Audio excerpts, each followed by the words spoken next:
Wallaton, it is time for another edition of Kitchen Science, where I get to share two of my favorite things, my kitchen and science. Yeah! And today we are going to do a super fun experiment. We are going to play with color and we are going to play with water in an experiment known as the walking water experiment. Doesn't that sound cool?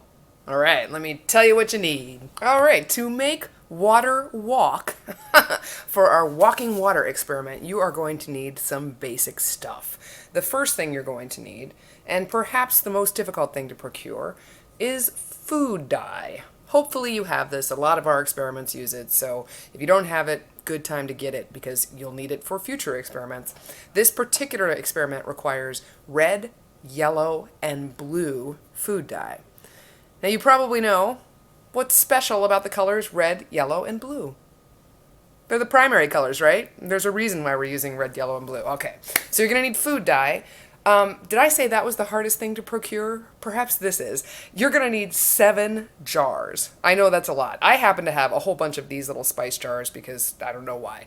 But I've got 7 of these laying around. You can use cups too. The most important thing is that they're clear because you'll be able to see the effect with much more fun and excitement and vigor if you have clear jars or glasses. So 7 of them. And then you're going to need some water. I'm not going to show you that because you know what water looks like. And finally, you're going to need some paper towels. Now, I did read a little about this. It apparently is better. I always have the pick-a-size paper towels, and this works better with the pick-a-size paper towels. If you have full-size paper towels, cut them in half, and then you'll have a pick-a-size.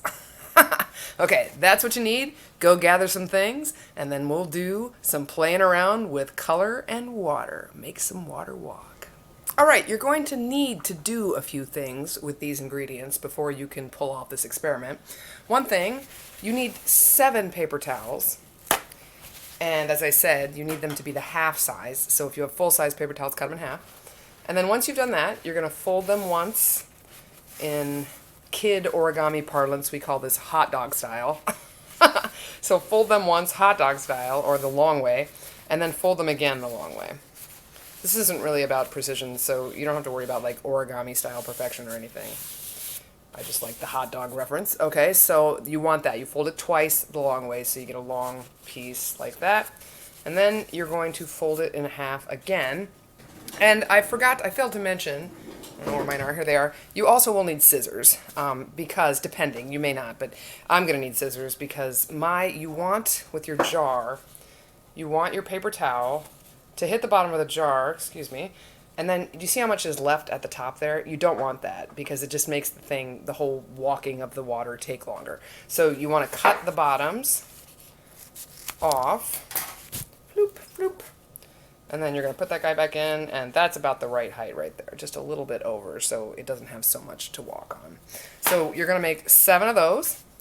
Then you are going to take your 7 jars or your 7 cups and you're going to line them up in a row and you're going to fill up the first, the third, the fifth, and the 7th.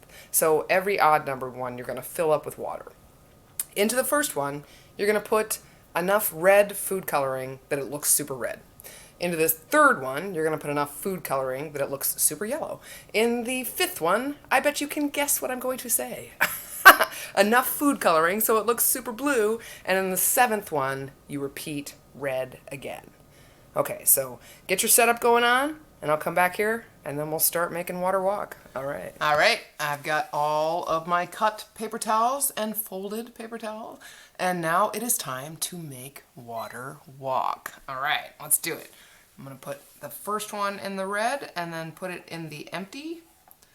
And then I'm going to put the next one in the empty and put it in the yellow.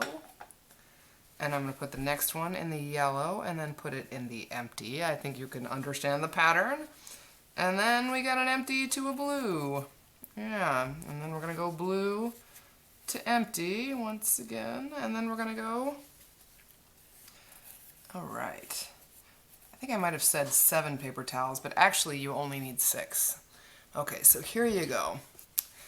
This is the beginning. Now you can kind of see, right, how the colors are bleeding up through the paper towels. and they'll be coming together into the empty containers and doing something special. So the water is now walking thanks to something called capillary action. Yeah, maybe it's time for some science. It's time for some science. It's time for some science. It's time for some science today. Okay, capillary action.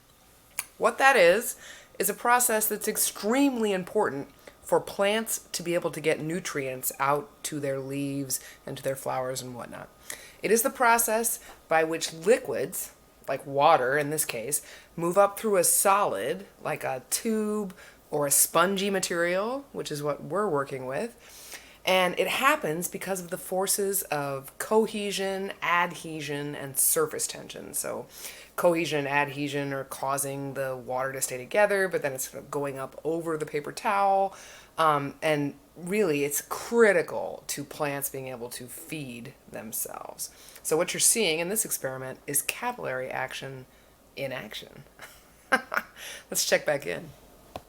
Okay, check it out. So water walked from this container into this container, red water. Yellow water walked from this container into this container, and they combined, and what did they create? Orange water.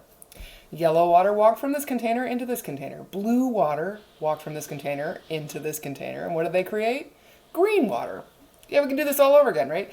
Blue water walked from this container into this, and red water walked from this container into this, and what did they create? Purple water. Now this took maybe a half an hour, so it takes a tiny bit of time, but not very much to get a really cool experience both with walking water, capillary action, and rainbows.